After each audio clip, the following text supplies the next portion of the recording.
Unicorn, yəni təkbuynuzlu at obrazı min illərdir insanların təsəvvüründə yaşayır. Amma bu ideya hardan gəldi? Günümüzə qədər necə gəlib çatdı?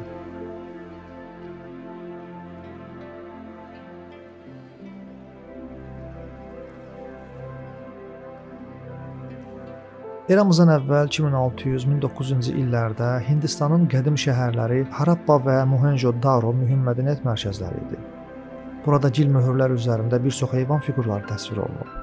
Onların arasında ən sirli motivlərdən biri təkbuynuzlu heyvandır.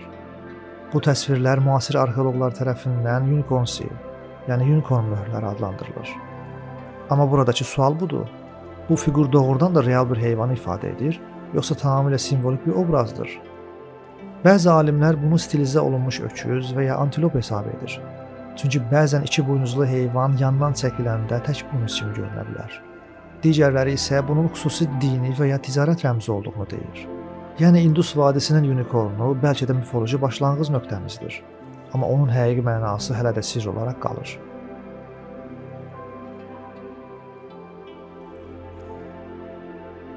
Avropanın unicorn obrazı ilə tanışlığı əsasən antik yazıçılar vasitəsilə oldu. 4-cü əsrdə Yunan həkim və tarixçi Ksesias Indika adlı əsərində Hindistanda yaşayan qəribə heyvanlardan yazır. O qeyd edir ki, bu heyvan at boydadır. Bədəni ağdır, başında isə uzun, parlaq bir buynuzu var. Onun buynuzundan hazırlanan qabların zəhəri neytrallaşdırdığına inanılırdı. Sonrakı müəlliflər Megasthenes, Elian və Böyük Plini bu məlumatları ya təkrar edir, ya da daha da şişirdirdilər. Beləcə Avropada Monokeros və ya unicorn adlı əfsanəvi varlıq haqqında geniş təsəvvür formalaşdı. Əslində onlar çox güman ki, Hind kərgədanını və ya uzun buynuzlu orki ceyranını təsvir edirdilər. Amma uzaq diyarlardan gələn tacirlərin rəvayətləri, ekzotik heyvanlara maraq və fantastik təsəvvürlər bu hekayəni daha da möhtəşəm göstərirdi.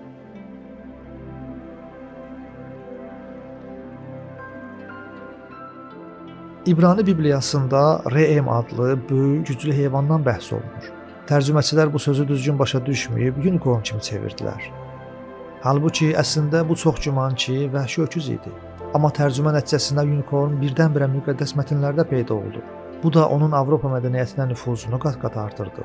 İnsanlar artıq unicornu yalnız nağıl varlığı yox, həm də ilahi bir işarə kimi qəbul etməyə başladılar.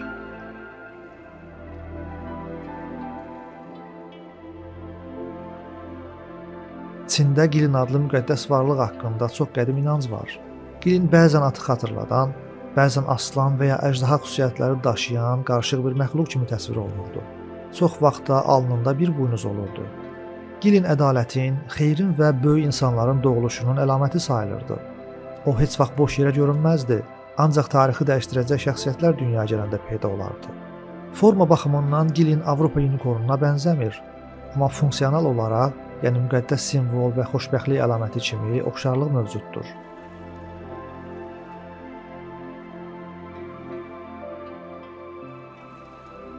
Avropanın orta əsrlərində unicorn haqqında hekayələr geniş yayılır. Xüsusilə bestiarilər, yəni heyvanlar haqqında dini mifoloji kitablar unicorn obrazını möhkəmləndirdi. Ən məşhur motiv unicorn vəhşi, azğın və tutulmaz heyvandır. Amma bakirə bir qızın qucağında sakitləşir və yuxuya gedir. Bu zaman ovçular onu asanlıqla tuta bilirlər. Xristian dünyasında bu motiv dərin mənaya malik idi. Unicorn Məsihin simvolu, bakirə qız isə Məryəmi təmsil edirdi. Beləcə unicorn təmizlik, məsumiyyət, ruhani saflıq və ilahi məhəbbətin simvoluna çevrildi.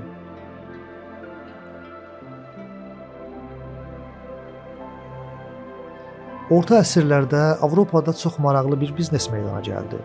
Şimal dənizlərində yaşayan narval balinasının uzun dişi tacirlər tərəfindən Avropaya gətirilir və unicorn horn kimi satılırdı. Bu buynuzlara inanılmaz xassələr aid edilirdi. Məsələn, zəhəri təmizləyir, içməyə qoyulduqda xəstəliklərdən qoruyur, hətta bəzi xəstəlikləri diaqnoz edə bilir. Krallar və zadəganlar belə bu möcüzəvi buynuzlara sərvət xərcləyirdilər. Vikinglər və Baltik tacirləri bu ticarətin əsas aparıcıları idi.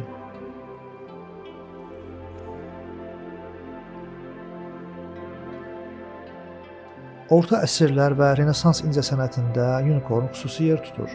Ən məşhur nümunələrdən biri Unicorn Goblinləri adlı Goblin seriyasıdır. Burada unicorn həm dini simvol, həm də incə, zərif gözəlliyin təsəvvürü kimi təsvir olunur. Unicorn obrazı saray divarlarını bəzəyir, rəsmi sənədlərdə və kitab miniatürlərində geniş istifadə olunurdu.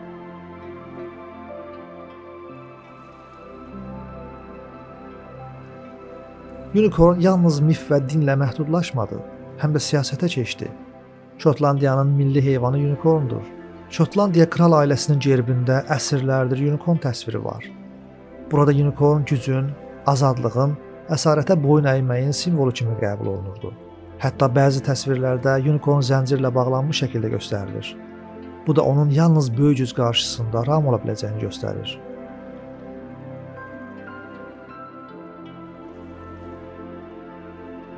Unicorn əfsanəsinin gerçək izahatları barədə bir neçə nəzəriyyə var. Hind kərgədanı və ya ork ceyranı kimi ekzotik heyvanların təsvirləri zamanla şişirdildi.